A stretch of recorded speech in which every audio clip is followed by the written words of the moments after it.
Madame, Monsieur, bonjour, merci de nous rejoindre. Tout de suite les titres de l'actualité. Le ministre de l'Intérieur, des collectivités locales et de l'aménagement du territoire s'est rendu aujourd'hui à Biskra, Ouled Djellal, Barika et Khenchela, en compagnie du ministre de l'Hydraulique, pour présenter ses condoléances et celles du président de la République aux familles endeuillées.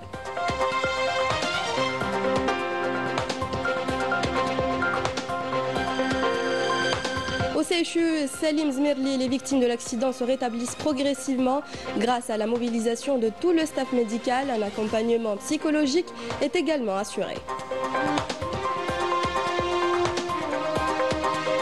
Gaza sombre sous les bombardements. Les habitants fuient, laissant derrière eux maisons effondrées et quartiers dévastés. Les détails tout à l'heure. Bienvenue à tous. Je vous le disais en titre, en application des instructions du président de la République Abdelmadjid Tebboune, le ministre de l'Intérieur, des collectivités locales et de l'aménagement du territoire Brahim Red s'est rendu aujourd'hui à Biskra, Ouled Djellal, Barika et Khenchela en compagnie du ministre de l'Hydraulique Taha Derbel pour présenter ses condoléances et transmettre celles du président de la République aux familles et proches des victimes de l'accident de la chute d'un bus de transport de voyageurs dans l'Oued El Harrach. Écoutons cette déclaration. Nous avons tous été touchés par cette terrible tragédie. Nous sommes là aujourd'hui pour exprimer notre solidarité et notre soutien aux familles des victimes endeuillées, pour transmettre nos condoléances et celles du président de la République aux familles des victimes. Après cet accident tragique, un sentiment de soulagement commence à s'installer. La majorité des blessés sont désormais hors de danger. Le staff médical du CHU Salim Zmirli a prodigué tous les soins nécessaires tout en leur assurant un suivi psychologique pour surmonter le choc. Linda Meki et Walid Yousfi. Au centre hospitalo-universitaire Salim Zmirli, les indicateurs sont rassurants. La majorité des blessés de l'accident, de la chute du bus, du pont de l'Oued El Harrach sont hors de danger grâce à la mobilisation rapide des équipes médicales. Toutes les interventions chirurgicales ont été couronnées de succès. Plusieurs patients ont déjà quitté le service de réanimation pour rejoindre des services de soins moins intensifs. Je me sens beaucoup mieux. On m'a prescrit un médicament antibiotique. Ils ont passé un scanner et des radios. Dieu merci, ils n'ont rien. Les médecins les gardent par précaution. Le staff médical de l'hôpital est à pied d'œuvre pour garantir une prise en charge optimale aux blessés.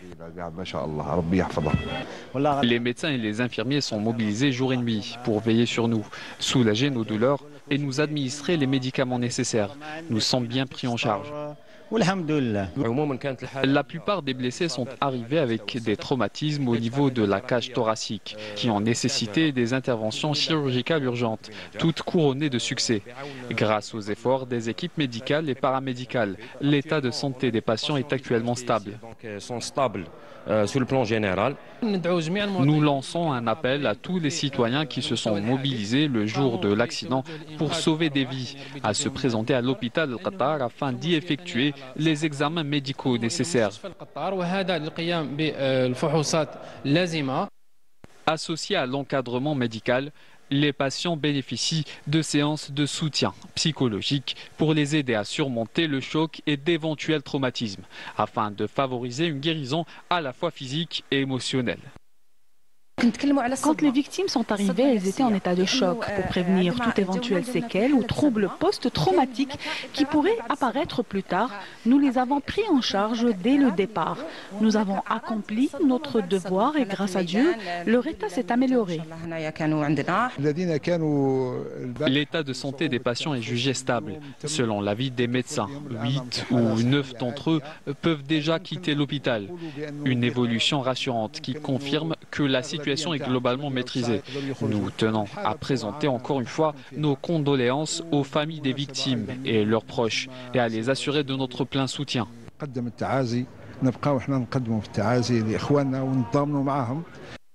Entre douleur et espoir, les rescapés poursuivent leur chemin vers la guérison, une lueur qui vient adoucir l'épreuve et rappeler la force de la solidarité en temps de crise. Le ministre des Transports, Saïd Saïed, a réuni hier les responsables du secteur pour accélérer le retrait des bus vétustes et lancer le renouvellement du parc national. Il a annoncé une feuille de route en 2 étapes. D'abord, le retrait des bus de plus de 30 ans dans les 6 mois, puis celui des bus de plus de 20 ans. Les transporteurs bénéficieront de facilités fiscales et douanières pour acquérir de nouveaux véhicules avec un encouragement particulier à la fabrication locale. Des commissions seront créées dans chaque wilaya pour contrôler l'état des bus et seuls les véhicules conformes continueront de circuler. D'ailleurs, un numéro vert sera mis en place pour signaler tout manquement. Le ministre a également indiqué que ces mesures seront appliquées avec rigueur dans l'intérêt direct des citoyens. L'excès de vitesse et le manque de vigilance de certains conducteurs sont à l'origine de nombreux accidents de bus, notamment sur les grands axes routiers. Face à cette situation préoccupante, l'État promet de durcir les lois pour mieux protéger les citoyens. C'est un reportage signé Hasna Zouberi.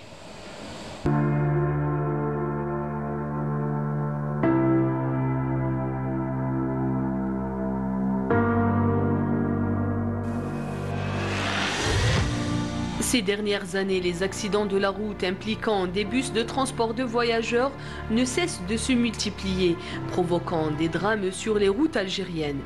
Le gouvernement a promis de durcir le code de la route et d'introduire des mesures pour encadrer sévèrement la conduite des bus, surtout ceux qui effectuent les grandes lignes et qui roulent de nuit.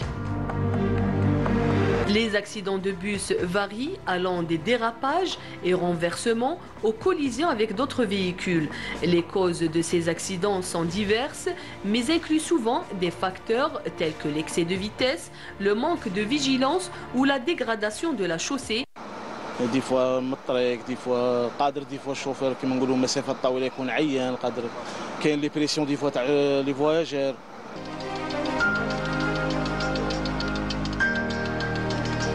Et pour dissuader certains chauffeurs de bus de faire de la vitesse, l'Organisation nationale des transporteurs algériens, ONTA, a soumis au ministère des Transports quelques propositions.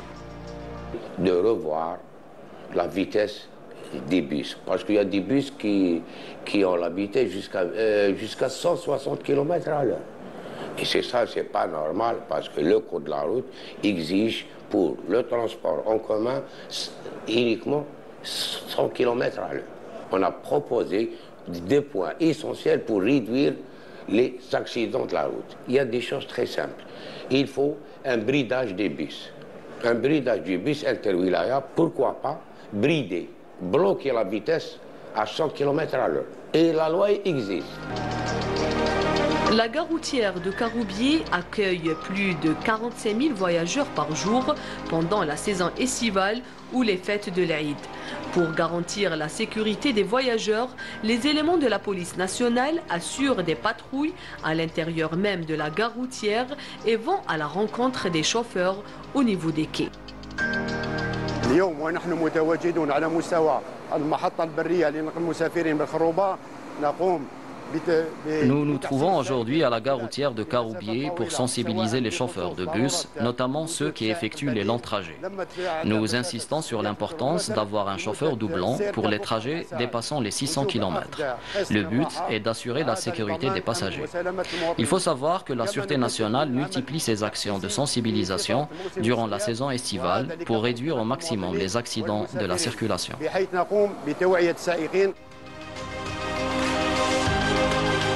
La hausse du nombre d'accidents causés par les transports en commun est attribuée à plusieurs facteurs, dont la fatigue des conducteurs ainsi qu'au manque d'entretien des véhicules. D'où l'obligation de disposer de 2 chauffeurs pour un seul bus pour éviter la fatigue, souvent source d'accidents mortels. La secrétaire d'État auprès du ministre des Affaires étrangères chargée des affaires africaines, Selma Berta Mansouri, a participé au siège de l'ambassade de Madagascar à Alger à la célébration du 45e anniversaire de la création de la communauté de développement d'Afrique australe. Était présent à cette cérémonie Jenny Rafalimana, chargée d'affaires de l'ambassade de la République de Madagascar en sa qualité de présidente entrante du groupe SADC en Algérie, ainsi que Fusomuzu Ntoguna, ambassadeur de la République du Zimbabwe et président sortant du groupe, aux côtés de plusieurs membres du corps diplomatique accrédité à Alger. À cette occasion, Salma Barta-Mansouri a réaffirmé l'engagement de l'Algérie à accompagner la SADC dans ses efforts pour renforcer l'intégration régionale et promouvoir la transformation économique en Afrique. Je vous invite à l'écouter. Aujourd'hui, la SADC s'impose comme un véritable modèle d'intégration régionale à travers des projets ambitieux et transfrontaliers, reflétant une vision commune pour bâtir un avenir plus uni et prospère.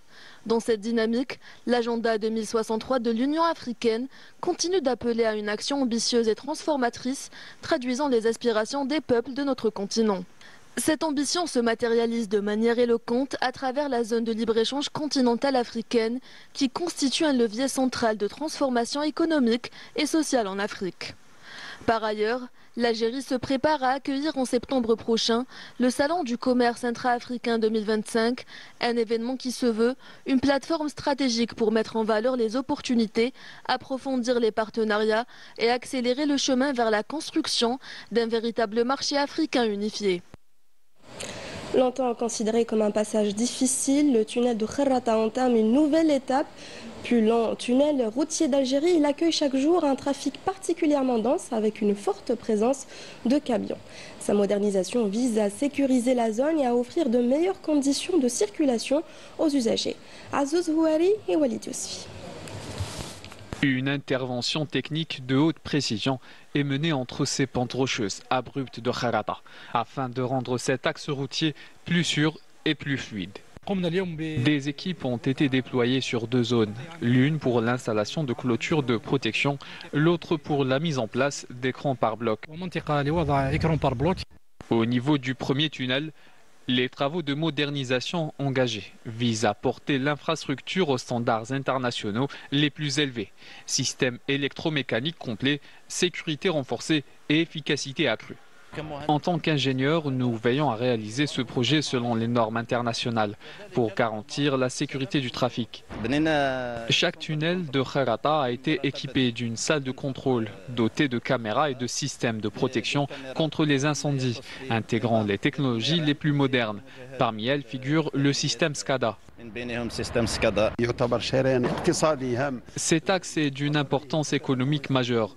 Plus de 35 000 véhicules y transitent chaque jour, dont 35% sont des poids lourds, reliant le port de Béjaïa à la wilaya de Sétif et ensuite au sud du pays. Le tunnel dans lequel nous nous trouvons actuellement sera équipé de technologies de pointe au même niveau que les infrastructures routières les plus modernes dans le monde. Nous avons inspecté aujourd'hui le projet de réhabilitation des tunnels de Kharrata. Comme vous pouvez le constater, une grande dynamique anime ce projet vital et stratégique. L'objectif est de doter ces tunnels de dispositifs de sécurité conformes aux standards internationaux pour garantir la sécurité des usagers de la route nationale 9. Ce vaste chantier incarne un enjeu stratégique majeur. Fluidifier les échanges entre la région côtière de Béjaïa et l'intérieur du pays, améliorer la sécurité routière dans une zone à risque géologique et soutenir le développement économique local. Un projet structurant essentiel à la cohésion territoriale et à la résilience du réseau de transport national. La circulation des voyageurs demeure un enjeu majeur. Exemple au poste frontalier d'Ontbol entre l'Algérie et la Tunisie, l'un des points de passage les plus fréquentés, surtout en cette période de l'année. Malgré cette affluence, les conditions se sont nettement améliorées. La police aux frontières est mobilisée pour faciliter les déplacements. Lina Blaïd et Walid Yousfi. Nous sommes ici au niveau du poste frontalier d'Ontbol. Ce poste enregistre chaque jour le passage de milliers de voyageurs.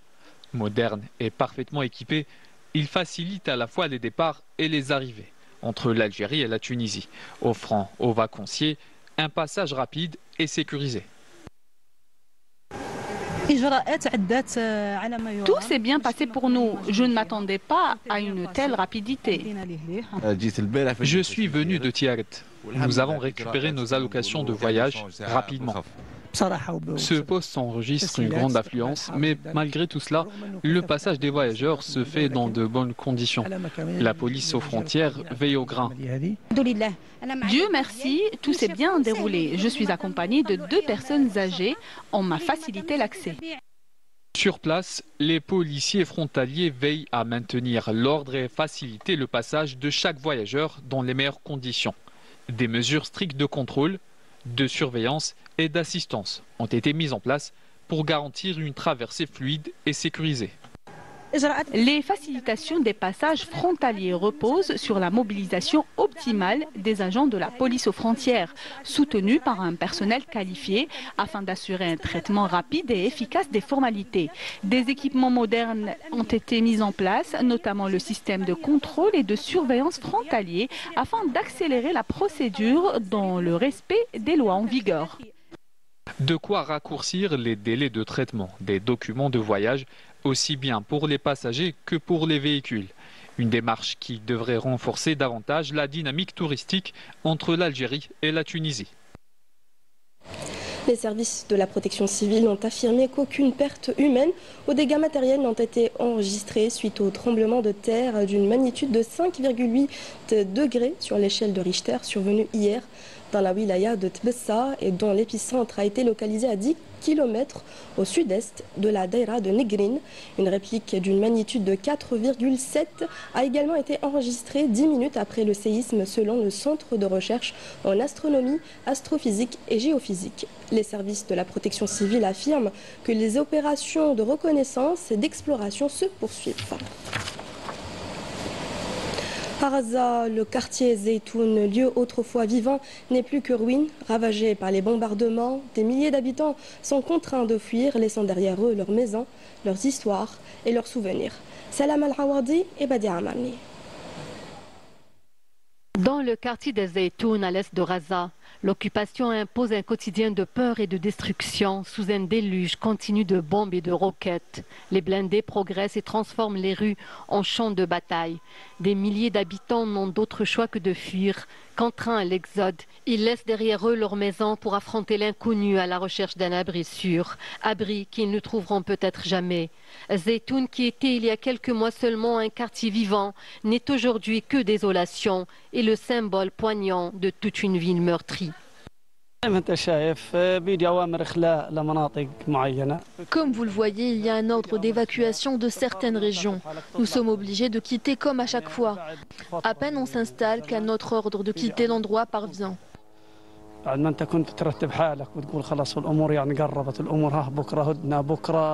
Près de 50 000 habitants vivent dans le quartier Zeytoun.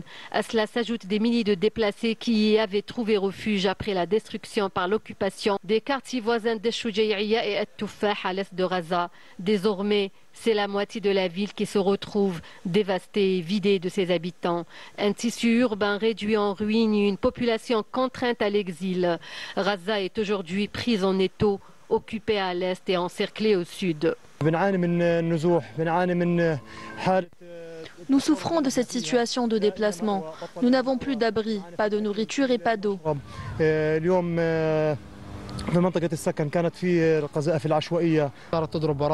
bombardements ont fait plusieurs blessés. Nous avons échappé au pire. Nous ne pouvons pas tout prendre. Nous avons laissé beaucoup de choses à la maison qui s'est d'ailleurs effondrée. Ici, aucune maison n'est restée debout. À la hâte, les familles ramassent ce qu'elles peuvent, tandis que derrière s'effondrent des maisons chargées de souvenirs. Ce n'est pas qu'un simple déplacement, c'est un arrachement brutal, un déracinement qui dépouille l'être humain de son passé, de son histoire et de tout ce qui faisait autrefois son foyer. Alors que la France fait face à une crise économique et sociale sans précédent, certaines personnalités politiques choisissent d'alimenter des discours de haine contre l'Algérie pour détourner l'attention des véritables urgences. Mohamed Qaïs et Rina Lerari. Dans un climat déjà tendu, la droite et l'extrême droite française redoublent d'efforts pour élargir leur influence et imposer leur discours de haine et de repli identitaire auprès de larges franges de la société. Un discours corrosif, nourri de polémiques et de contradictions, alors même que des affaires de détournement de fonds publics et privilèges fiscaux viennent révéler un double visage. Décidément, l'extrême droite a un problème avec l'argent et avec l'honnêteté. On apprend par la presse que le gouvernement a fait une énorme ristourne fiscale de 640 millions d'euros à Vincent Bolloré, 14e fortune française et soutien de l'extrême droite. Pourquoi les chefs d'entreprise réfléchissent à aller mettre leur siège ailleurs, à aller faire plus d'activités à l'étranger, à réfléchir eux-mêmes à partir avec leur patrimoine dans les pays limitrophes, même en Italie, qui leur propose de venir. Pourquoi? Parce qu'ils sont désespérés de la situation économique en France et qu'ils ne voient aucune perspective pour les 2, 5, 8, 10 prochaines années. La France est plongée dans une crise sociale profonde. Explosion des inégalités, inflation persistante, chômage en hausse et dette publique hors de contrôle. En plus, d'un racisme et d'une xénophobie qui se sont eux aussi accentués. Un vécu quotidien qui pousse de plus en plus de citoyens à quitter le pays. Toute la jeunesse, elle veut quitter la France. J'ai jamais vu une affirmation aussi vraie. On veut tous partir, mais la France est en train de nous rendre tous dépressifs. Aujourd'hui, t'as au moins une personne sur 4 qui veut aller vivre ailleurs. Les gens, ils se plaignent de la mentalité en France, de l'ambiance qui règne. C'est vrai qu'il n'y a plus de sécurité en France. La justice à 2 vitesses. Les gens, ils en peuvent plus de ça aussi. Et pour les gens qui font un peu d'argent et qui veulent vivre, ils veulent arrêter de survivre, ils veulent vivre, passer un cap. Au lieu d'agir pour apaiser les tensions d'un climat social déjà lourd, le gouvernement français nourrit colère et incompréhension au sein d'une société profondément fracturée. Tandis qu'il demeure lui-même fragilisé par des critiques persistantes liées au scandale de corruption et aux affaires de détournement de fonds publics. Mais comment rester sage vu l'état de la France que l'on nous propose?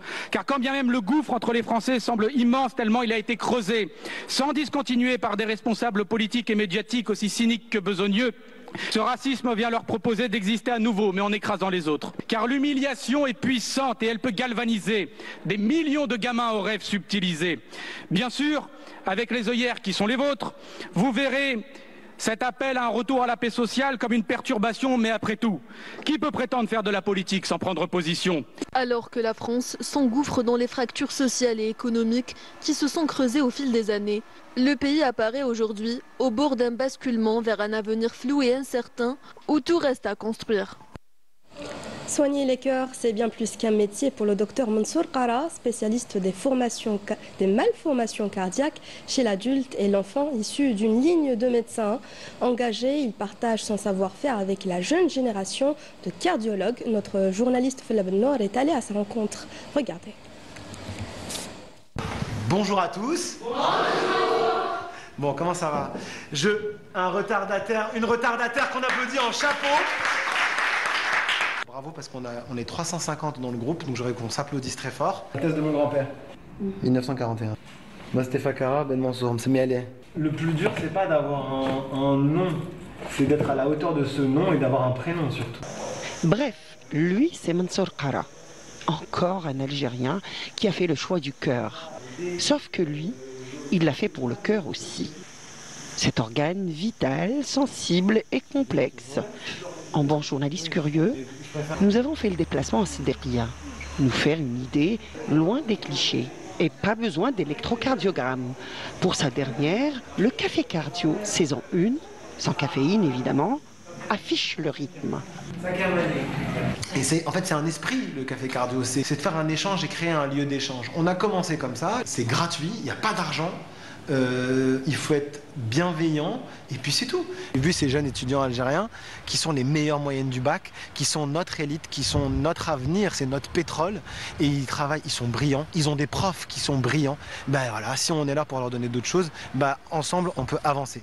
Et dans son élan, ce jeune spécialiste 3e génération de cardiologue porte sur ses épaules l'histoire d'une famille exclusivement dans la médecine et les valeurs d'une maman qui a toujours défendu les droits humains dans les grandes instances internationales jusqu'à son dernier souffle et d'un grand-père qui lui disait « Ton pays, ta religion et ta famille, ne les oublie pas ». Donc c'est ce qui me fait vibrer tout le temps. Les moudjahidines qui allaient faire la guerre pour récupérer ce pays, ouais, ça c'était un exploit. Moi j'ai juste fait des examens et avec mes examens j'ai réussi mes examens. Donc c'est pas grand chose en fait. L'Algérie elle est en marche et elle est cette fer de lance de l'Afrique et elle peut faire rejaillir toute la force de l'Afrique à travers le monde et c'est important pour ça. Et c'est pour ça que je veux faire ça, je veux participer à cette aventure. Tous les gens qui ont croisé ma vie ont fait l'homme que je suis devenu maintenant. Et moi, depuis que je suis tout petit, on avait cette envie d'avancer, d'être chez nous. Chez nous, un mot qui prend tout son sens depuis le retour de Mansour Qara à Oran. Depuis plus d'une année, le spécialiste de l'interventionnel des malformations cardiaques chez l'enfant, mais l'adulte également, a fait le suivi de plusieurs dossiers de patients opérés à la clinique Qara, une des premières structures conventionnées par l'État afin de permettre aux citoyens l'accessibilité aux soins. Parallèlement, le trouble du rythme cardiaque qui touche de plus en plus de jeunes en Algérie est une préoccupation majeure du médecin. Objectif, éviter la fatalité, mais pas que. On a réussi à développer avec des copains rythmologues, parce que c'est une surspécialité spécifique de la cardiologie, donc des rythmologues algériens, mais pas que, des experts aussi internationaux. Et donc on a décidé de venir régulièrement travailler ensemble pour pouvoir consulter gratuitement ici, pour les avis rythmologiques. Et l'idée aussi était de former des gens, donc tous ceux qui nous écoutent, qui ont envie de se former à la rythmologie, peuvent venir. Parce que l'idée, c'est qu'il y ait très rapidement, sur l'ensemble du territoire national, des rythmologues interventionnels pour pouvoir s'autonomiser. Ça faisait sens de soigner partout, un médecin a envie de soigner, mais j'avais plus d'impact pour moi en étant ici, en Oran chez moi, qu'ailleurs. Et donc du coup, pour moi, c'était l'évidence, et la boucle est bouclée, quoi. La boucle est bouclée, mais le chemin continue. Bref, Mansour se prépare déjà pour le Café Cardio, saison 2. C'était le journal de la rédaction. Merci à vous de l'avoir suivi. Excellente suite des programmes sur Canal Algérie.